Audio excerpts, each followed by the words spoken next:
দুইটা ভয়ঙ্কর পাপের কথা বলে দেই।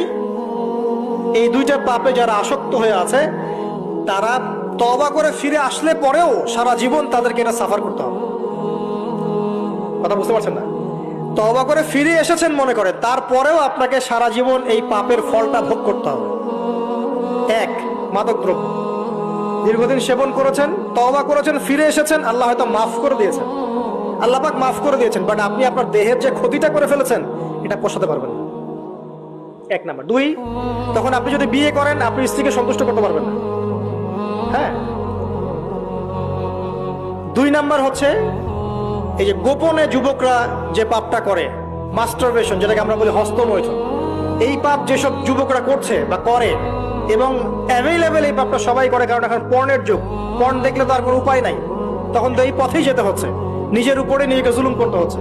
যারা হস্তমৈথুনে অভ্যস্ত হয়ে গেছে এরা যদি তওবা করে ফিরেও আসে, শরীরের যে ক্ষতিটা হয়েছে এটা পূরণ হবে না।